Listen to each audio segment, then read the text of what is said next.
This is Channel 11 Pittsburgh, the news station. Good evening, everyone. In the news, Kissinger is having a tough time in the Middle East. We'll take a look on film at the new Miss Pennsylvania.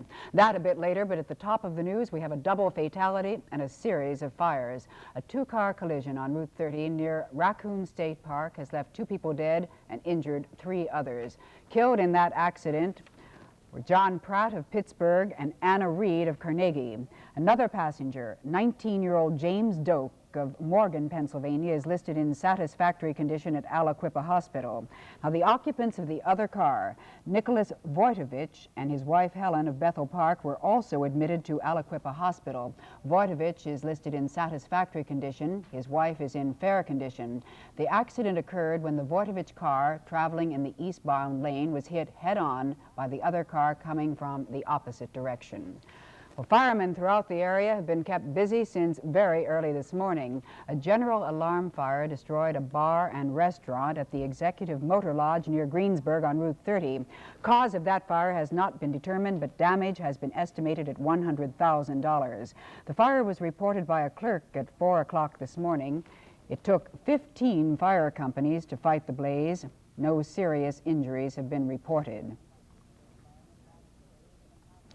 8 companies of Pittsburgh firemen battled a blaze at a halfway house operated by the State Department of Correction on Ridge Avenue on the north side. Everyone was evacuated safely. 1 fireman was treated at Divine Providence Hospital for injuries. He was later released. Damage has been estimated at $5,000. The bomb and arson squad is investigating the cause of that fire.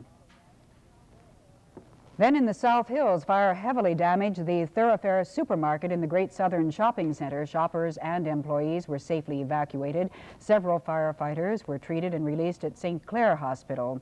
The fire apparently broke out in the meat market in the rear of the store. It spread quickly. It is believed that a bad electrical connection may have started it. And there was still another fire, a 2-alarmer. This one hit a 3-story brick building near McPherson Street and 5th Avenue. City firemen had it under control in about 40 minutes. It's believed the fire started on the 2nd floor of that home, although the cause has not been determined. No one was hurt in the fire. There is no estimate of damages.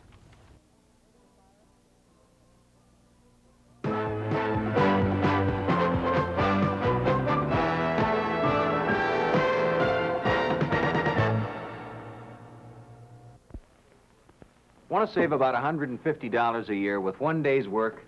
Insulate your attic yourself with fiberglass 6 inches thick. You'll save $150 a year in fuel with an average attic right here in Pittsburgh. Owens Corning Fiberglass at your building supply dealers or call an insulation contractor.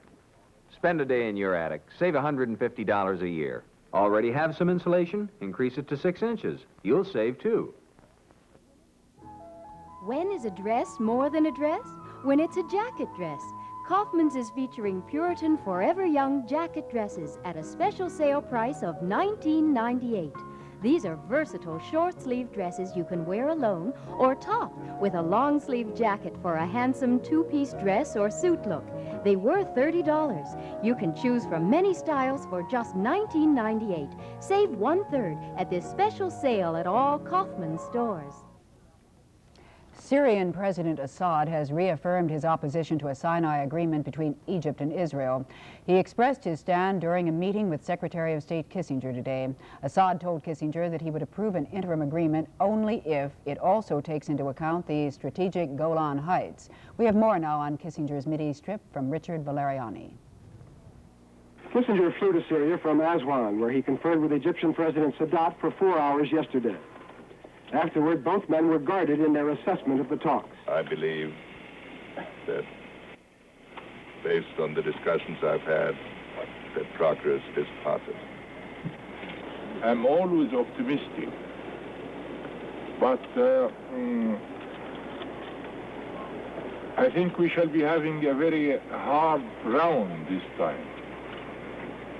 Earlier in the day, while taking a sunbathing break from his talks with Sadat, Kissinger got word that Turkish officials would be willing to receive him in Ankara tomorrow to discuss Cyprus.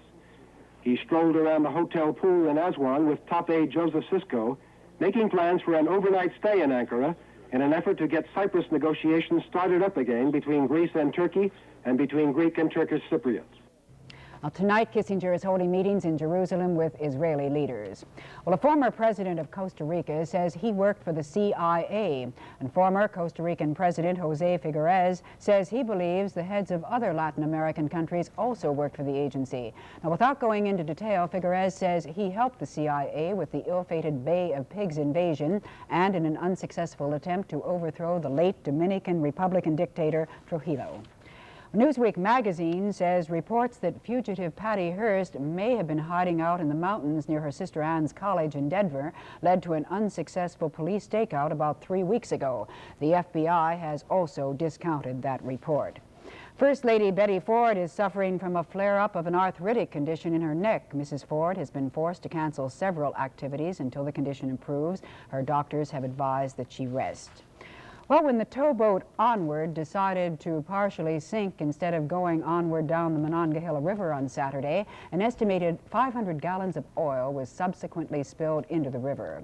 Now, during the night and for most of the day, crews worked hard to contain the big oil slick and siphon what oil they could from the top of the water. The Pollution Control Agency and a commercial firm, aided by the Coast Guard, believed they were ahead of the game by early this afternoon. Well, all we're doing is cleaning up an oil spill. Just put boom down and then try and suck up all the oil with the vacuum trucks. Can you get most of it up, you think? Oh, yeah. Any idea how much was spilled here? No, I don't. They brought us up from Baltimore.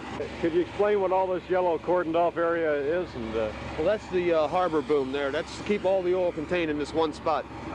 That way it's easier to get to. Is it effective? It looks like it is. Oh, yeah. The 500-gallon oil slick deposited into the Mon could have been worse. The Onward had as much as 10,000 gallons of fuel oil aboard when it partially sank yesterday. Well, when I woke up this morning and saw the sun shining, I thought this can't be Sunday. The sun never shines on Sunday. Then Ken came running down a few minutes ago and said, guess what? We've postponed the snow, what, 24 hours? One night. Just as it's going to have our Sunday snowstorm +1 this week. The snowman will be back tomorrow, or you can say back tomorrow will be the snowman. There's nothing showing on radar right now. It hasn't come that close, but by about sunup tomorrow, or whatever time sunup would normally come, we'll start to see the snow moving in, and before it moves out, you will have had your snow shovel out a few times, I'm afraid. It isn't always this cold on this date. If you go back far enough in time, you'll find we had a 77 once upon a time. 1960, we were 1 below zero. 33 degrees was today's high. The overnight low was 15. That makes us 12 degrees colder than the seasonal normal. Although we did have a lot of sunshine today out at the airport, they reported a trace of snow or rain did come down during the day. But it was a beautiful day. It wasn't all that cold. There wasn't enough wind to make it miserable. We're at 28 degrees right now with the relative humidity at 50%. The barometer is rising, and wind is from the southwest at 5 miles an hour. Now, it won't last, but then you knew that, didn't you?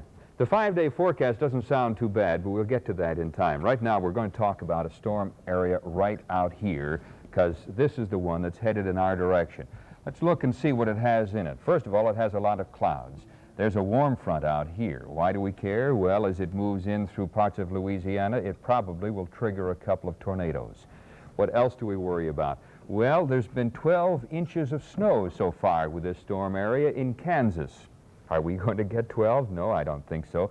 As it moves in other areas, 6-inch snowfalls are quite common. By the time it gets to us, we can expect anywhere from 1 to 3 inches of snow in our area, probably less than 2 for the city, if that's any consolation to you. Some areas, south and east, will have a mixture of snow, and as it turns over to rain, probably some sleet. There's a winter storm watch posted for the eastern part of the state through Ohio. Travelers' warnings are up. It's a good-sized late winter storm that's headed in our direction.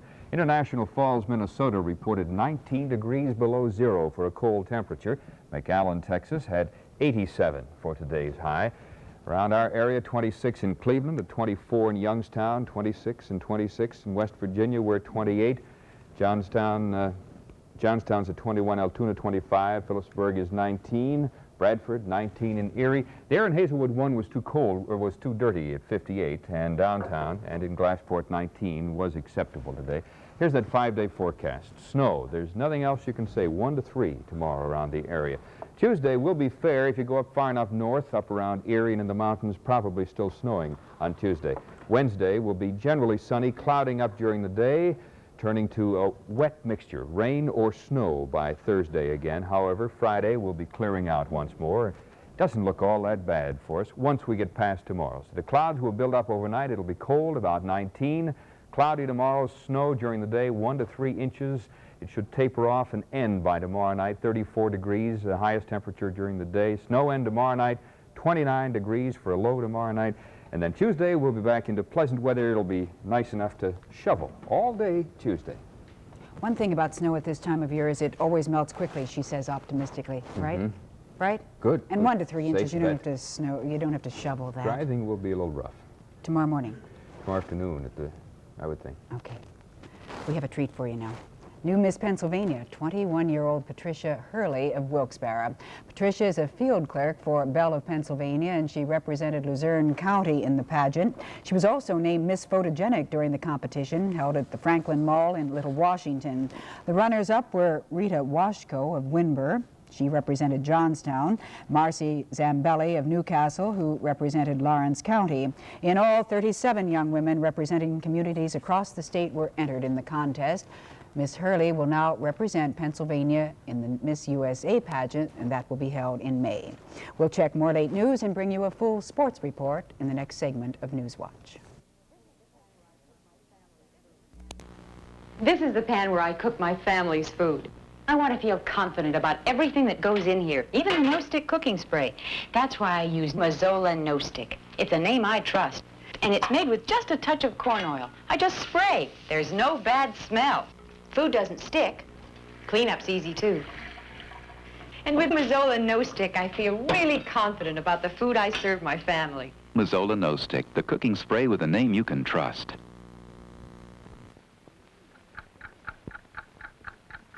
Come on, Lois, bid. Lucy, have you got something for a headache? Have I got something for a headache? Vanquish. Vanquish is strong medicine. Vanquish has more pain relievers than the largest selling extra-strength tablet, and it has 2 buffers. Honey, have you got something for a headache? Have I got something for a headache? When you have headache pain, Vanquish is strong medicine. In news from overseas, the U.S. airlift of supplies to Cambodia's capital continue today without incident despite heavy rebel shelling of the airport area. President Lon Nol received some foreign newsmen in his palace, apparently to quiet those rumors that he had fled to Thailand. There have been persistent rumors in Phnom Penh that Marshal Lon Nol would resign. Most people here don't think the Marshal will leave voluntarily, although he has said he'd step down if it would help the cause of peace. It seems more likely that it would take strong American pressure to get him to resign, and the Americans, for the present at least, don't seem ready to do that. Because of the most recent wave of rumors about him, Marshal Lon Nol permitted NBC News to film him and his family at home, a very rare occurrence. Many high-ranking officials have sent their families out of the country. Not so Lon Nol. As a gesture of confidence, he has kept his young daughters here.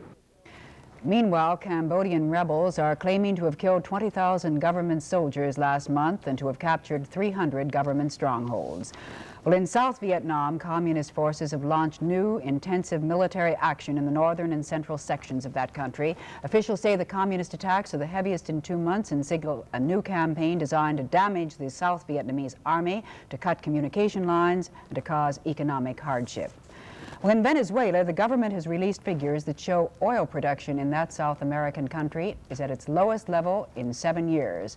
The reason for that is direct orders from the year-old military government. The low production of oil is seen as a way of preserving dwindling supplies and keeping the price of crude high. Venezuela supplies about 25% of all American imports. Meanwhile, in this country, gasoline reserves are reported at their highest level in some time. The Sun Oil Company has told its dealers to remain competitive at the pump, and some experts predict there may even be a mini gasoline price war soon. But in sports, baseball in the air means spring can't be too far behind, and the Pens were pretty far behind the last time I checked. What happened, Dee? I think they celebrated too much last night, really. You mean they that lost? game with the Flyers, yeah. was too much. I guess the Pens should have saved some of that energy they used to crush the Flyers 8-2 Saturday night because they looked a little tired tonight while suffering an 8-4 setback in Buffalo. Don Luce led the Sabres with 2 goals. Jean Pronovost also had 2 goals, his 41st and 42nd of the season for the Pens. Rick Kehoe and Ron Stackhouse had the other Pen goals. Pierre LaRouche injured his left knee during the second period and had to be taken to a hospital for x-rays. We hope he'll be ready for the Pens game Wednesday night with the Bruins at the Civic Arena. In other hockey action, the Montreal Canadiens stretched their unbeaten road streak to an NHL record 22 games with a 5-3 victory over the New York Rangers this afternoon. In games tonight, Philadelphia beat Detroit 8-5. Boston beat Atlanta 5-2 in the second period. Toronto's leading Washington 4-2 and St. Louis is leading Minnesota 4-3. The Pitt Panthers' easy 89-64 win over George Washington in the consolation game of the ECAC tournament must have impressed NIT officials because the Panthers were named today to the 16-team field in the New York tourney. Other Eastern teams picked were Providence, Connecticut, Lafayette, Manhattan, and St. Peter's. Meanwhile, North Carolina State, the defending NCAA champion, rejected an invitation to the NIT. Norm Sloan's team was beaten by North Carolina in the ACC final last night, so Maryland, the regular season champs, were given the second berth in the NCAA playoffs. All-American David Thompson said his Wolfpack teammates voted down the NIT bid because he calls it just a loser's tournament. Jolly Lee Trevino won a back nine shootout with defending U.S. Open champion Hale Irwin and fired a 71 to win the Citrus Open in Orlando today. It was the 18th pro golf trophy for the Merry Mexican, who finished with a 12-under par 276. Ben Crenshaw took third behind Irwin with a 278. Gallery favorite Arnold Palmer, who won the Citrus in 1971, finished in the pocket money with a 289, 1 over par. For more details, here's Dick Schaap. What little drama there was in the final round was provided by Hale Irwin. Last year's U.S. Open champion fired this lovely shot to the 17th green to set up a birdie that moved him within 1 stroke of the leader, Lee Trevino. If this chip shot on 18 had found the cup, Irwin would have been tied for the lead. But it didn't, and Trevino, knowing he needed only a par on the final hole to win the Citrus Open, played his approach shot to the 18th green safe, perfectly safe.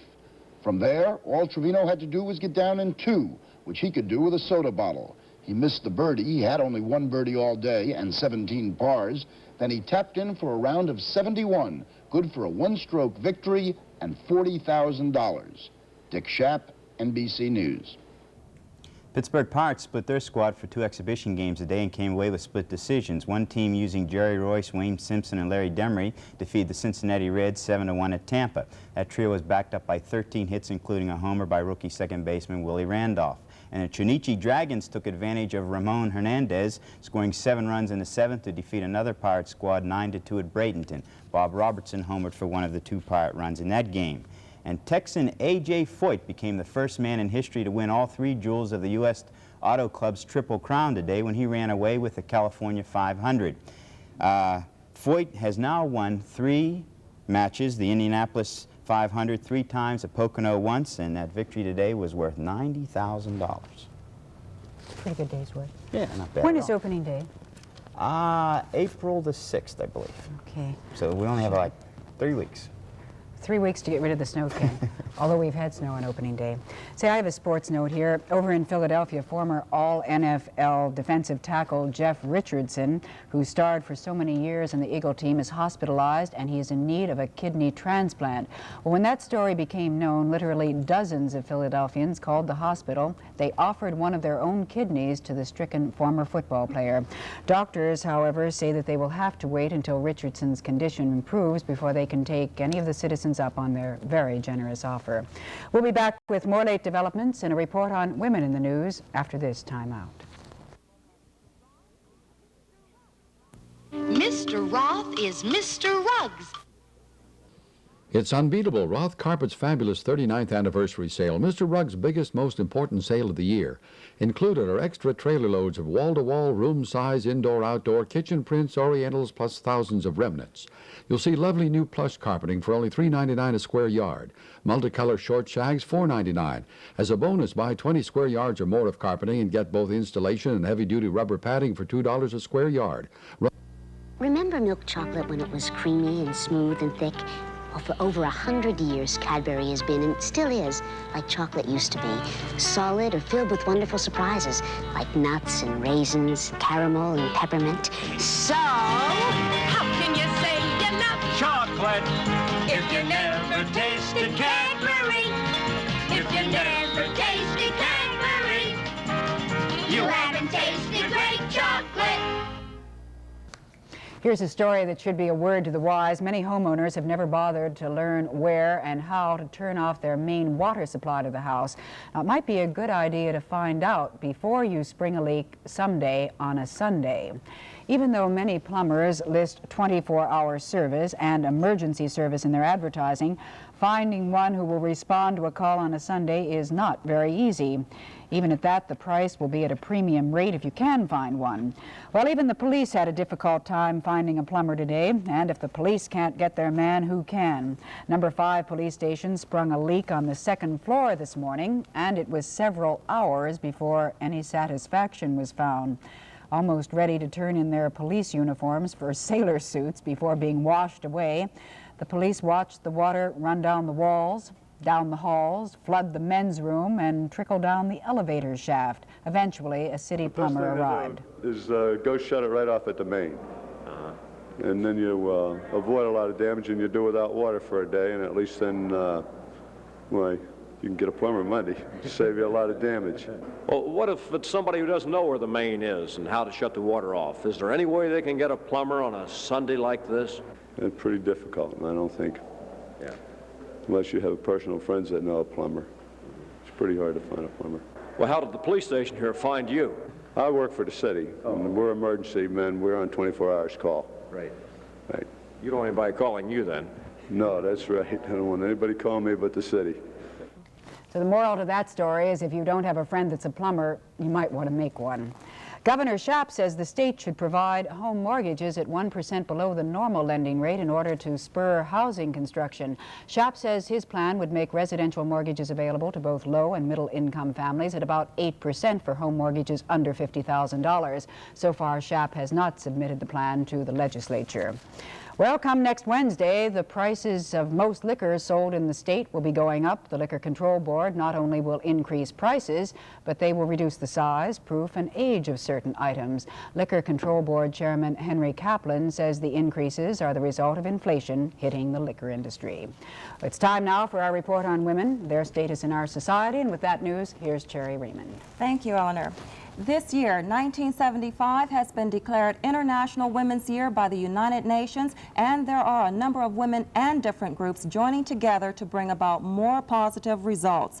Women in New York decided it was time to recognize International Women's Year, and they picked March 8th, International Women's Day, to rally for their cause. A coalition of 50 women's groups marched down 27 blocks of New York's Fifth Avenue, carrying banners and posters which told of their demands. Some of the posters read, "Recession, Depression, War, Women Can Do Better," and "Women for Racial and Economic Equality." Many prominent leaders of the women's movement were present, including Betty Friedan, Representative Bella Abzug, Gloria Steinem, and Jacqueline Sabellas, head of the National Organization for Women. The march was officially dedicated to 3 goals of the International Women's Year: equality, development, and peace. Among the speakers at the rally was Vinnie Burroughs, an actress who read a list of demands that had been agreed upon by the coalition. The demands included equal job opportunities at equal wages and 24-hour-a-day universal child care,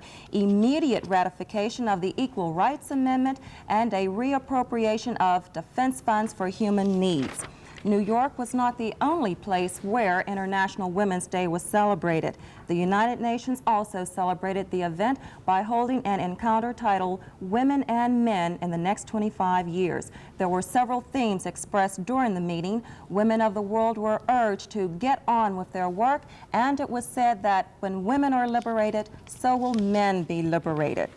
And the top female breaststroker in the world retains her competitive edge by swimming against her male counterparts. Marcia Morey, who is a student at WIIC University in Illinois, has hopes of competing in the Olympics. 19-year-old Marcia Morey of Decatur, Illinois, considers herself just one of the crowd as a member of Millikan University's swimming team. Competing against mostly males, Marcia doesn't even expect to win. But when Marcia competes against women, she seldom loses. She's a 4-time national AAU champion and holds the national record in the 100-yard breaststroke. Marcia Morey was ranked 3rd in the world in the breaststroke last year, and since then, number 1 and 2 have dropped out of swimming. She won 3 gold medals at the recent New Zealand Games and is considered one of the top candidates to gain a berth in the Olympics. What's your goal now? Well, mainly it's just to keep interested in swimming. I hope I can keep my enthusiasm up. It's been kind of hard lately. But we have a lot of big meets there, the World Championships and the Pan American Games, and then in a year and a half for the Olympics. Why has it been hard to keep your interest up? Well, it commands a lot of your time, about 4 hours a day, and doing the same thing day after day, it keeps you kind of limited in other things you can do. Despite the drawbacks of training, Marcia Morey plans to continue competitive swimming. And if she continues to improve, who knows? She might even win meets against the guys next year. This is John Gross reporting. It seems there are a number of things depending on the outcome of the all-important Equal Rights Amendment. One of them is women being able to join the U.S. Naval Academy. Navy Secretary J. William Mittendorf was asked about a change in the Academy's male-only policy, and he said, "The Equal Rights Amendment will determine that." So if any of you ladies have dreams of joining the U.S. Naval Academy, you're going to have to wait a while. Should a pregnant, unmarried teacher be allowed to teach? Apparently, U.S. District Judge Jack Roberts of Austin, Texas, doesn't think so. Judge Roberts refused to order school authorities to return Harriet Warlow to classroom duties. Roberts rejected the appeal of Ms. Warlow, contesting school officials' decision to transfer her from the classroom at Lyndon B. Johnson High School to a non-teaching post at the Special Center for Pregnant Students. The judge ruled there was no legal sex discrimination against Ms. Wardlow and that the school officials' decision was justified by legitimate education concerns. Eleanor? Okay, fine. Thank you, Sherry. Finally, if you're one of those people that believes in massive doses of vitamins to keep you healthy, the government is not going to stand in your way. After more than a year of efforts by the government to require doctors' prescriptions for those vitamins, the federal government now says it's going to give up on the whole thing. Well, that's our Sunday night edition of News Watch. Our next news report at 7:25 tomorrow morning. Now for Cherry, Dee, Ken, the entire News Watch staff, I'm Eleanor Schano. Have a good night.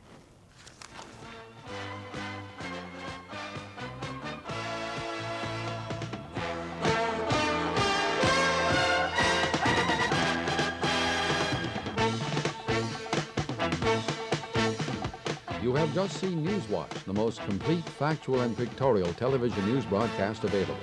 The next News Watch at 7:25 tomorrow morning.